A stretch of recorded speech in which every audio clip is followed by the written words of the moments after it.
প্রিয় দর্শক, সালাম ও নমস্কার নেবেন। হেডলাইন 24 ইউটিউব চ্যানেল থেকে আবার বলছি কামাল হালদার। কেমন আছেন সবাই? আশা করি ভালো আছেন। আজ যথারীতি নিয়ে আসলাম বাংলাদেশের জাতীয় দৈনিকের হেডলাইন উপস্থাপন করার জন্য, এবং আমি কিছু কিছু পাঠ করে শোনাচ্ছি আপনাদেরকে। সঙ্গে থাকুন। প্রথম আলো। জুয়া বেটিং প্রতিরোধে সংসদে বিল, সর্বোচ্চ সাজা 7 বছর কারাদণ্ড। সংসদে বাণিজ্য মন্ত্রী, চীনের সঙ্গে বাংলাদেশের বাণিজ্য ঘাটতি সর্বোচ্চ, দ্বিতীয় অবস্থানে ভারত। হয় বিচার নিশ্চিত করুন, না হয় যাওয়ার রাস্তা খুঁজুন, সরকারকে জামায়াত আমির। 22 দিনে $215 কোটি প্রবাসী আয় এসেছে। একটি মতামত দিয়েছে এখানে, যুক্তরাজ্য কি ডানপন্থী কর্তৃত্ববাদের দিকে ঝুঁকছে? প্রথম আলোর আরো একটি পেজ নিয়েছি। গাজীপুর ও সাভার সড়ক, নদীর পাশে বর্জ্যের স্তূপ, স্বাস্থ্য ঝুঁকিতে মানুষ।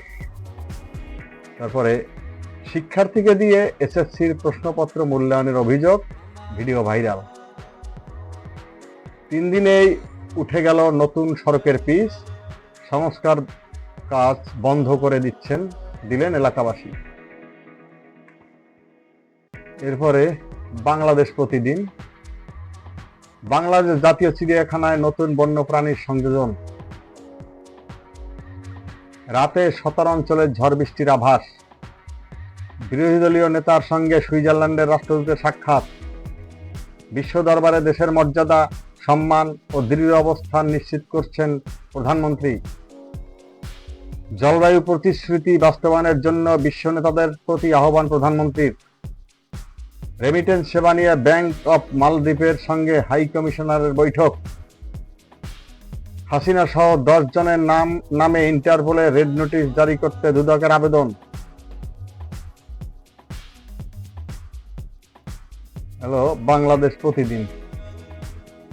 এরপরে যাব দৈনিক ইত্তেফাক। পদ্মা, মেঘনা, যমুনা, বুড়িগঙ্গার তীরেও সেই পলাশির চক্রান্ত চলছে, গোলাম পরোয়ার। আওয়ামী লীগ ও বিএনপির বিরুদ্ধে সমানভাবে লড়াই চালিয়ে যেতে হবে, নাহিদ ইসলাম বলেছেন। জামায়াতের আমির বলেছেন, ফ্যাসিস্টদের বিচার নিশ্চিত করুন, নইলে যাওয়ার পথ খুঁজুন। কালের কণ্ঠ। জলবায়ু অর্থায়নকে ঝুঁকিপূর্ণ দেশগুলোর জন্য আরো সহজলভ্য করার দাবি প্রধানমন্ত্রীর। জাহিদুর রহমান প্রসঙ্গে বক্তব্য স্পষ্ট করল ভারত। ডেঙ্গু প্রতিরোধে উচ্চ পর্যায়ের টাস্কফোর্স গঠন, নয়া দিগন্ত।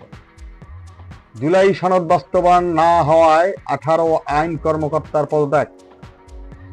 সংসদ অধিবেশনের চেয়ে কোনো রাষ্ট্রীয় কাজ গুরুত্বপূর্ণ নয়, মন্ত্রীদের উদ্দেশ্যে স্পিকার। বিরোধী দলীয় নেতার সাথে সুইজারল্যান্ডের রাষ্ট্রদূতের সৌজন্য সাক্ষাৎ। পলাশী দিবসে ছাত্র শিবিরের আলোচনা সভায় আধিপত্যবাদ ও আভ্যন্তরীণ চক্রান্ত রুখে দেওয়ার আহ্বান। সংসদে মন্ত্রীর তথ্য, 2024-25 অর্থ বছরে দেশে এসেছে $30.32 বিলিয়ন মার্কিন রেমিটেন্স। ঢাকা বিশ্ববিদ্যালয়ের 4 শিক্ষক ও 3 কর্মকর্তা সাময়িক বরখাস্ত। যুগান্তর। হাসিনাকে ফিরিয়ে এনে ইলেকট্রিক শক দেওয়ার দাবি এক এমপির। আওয়ামী লীগের নৈরাজ্যের প্রতিবাদে ছাত্র দলের বিক্ষোভ মিছিল। ফ্যাসিবাদের উত্থান মোকাবেলায় যে আহ্বান জানালেন জামায়াত নেতা।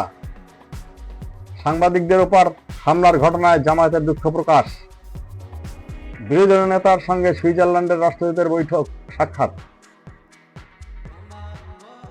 এটি হচ্ছে মানব জমিন।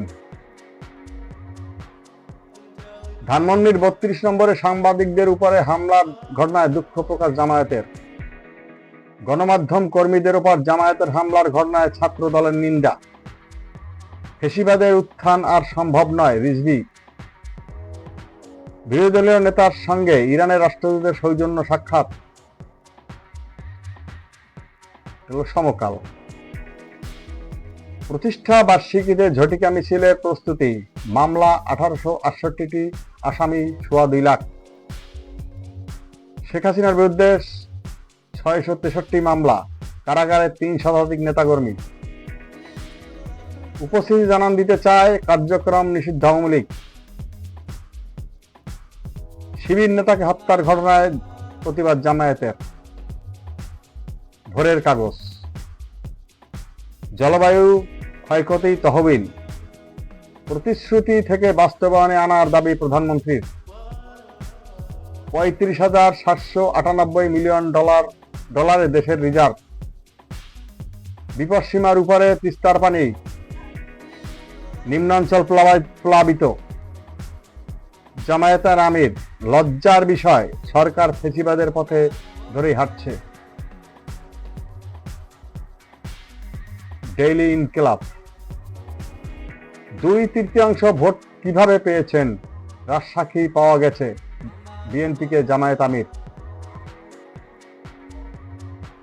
গণহত্যার বিচার না করলে সরকার 5 বছর টিকতে পারবে না, নাহিদ ইসলাম।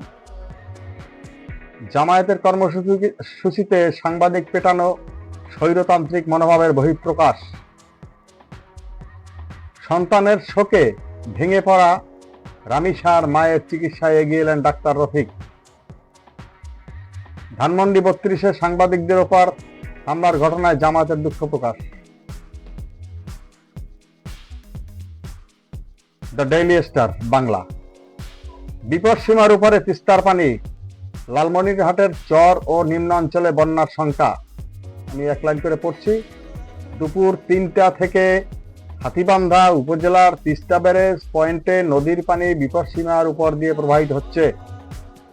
তারপরে হেডলাইন, সাইপ্রাসে বাংলাদেশি শিক্ষার্থীকে হত্যার পরও চাওয়া হচ্ছিল মুক্তিপণ। স্বজনদের অভিযোগ, তাকে হত্যার পর মরদেহ মাটি চাপা দেওয়া হয়, তবে এরপরেও 10 দিন ধরে তার হোয়াটসঅ্যাপ নম্বর ব্যবহার করে পরিবারের কাছে মুক্তিপণ দাবি করা হচ্ছিল। মার্কিন নীতিতে বড় পরিবর্তন, পূর্ণ দামে তেল বিক্রির অনুমতি পেল ইরান। আগের নীতি থেকে বের হয়ে এসে ইরানের তেলের উপর থেকে সব ধরনের বিধিনিষেধ সরিয়ে নিয়েছে যুক্তরাষ্ট্র। মেসি কি করছে সেদিকে আমি তাকাই না, বললেন এমবাপে।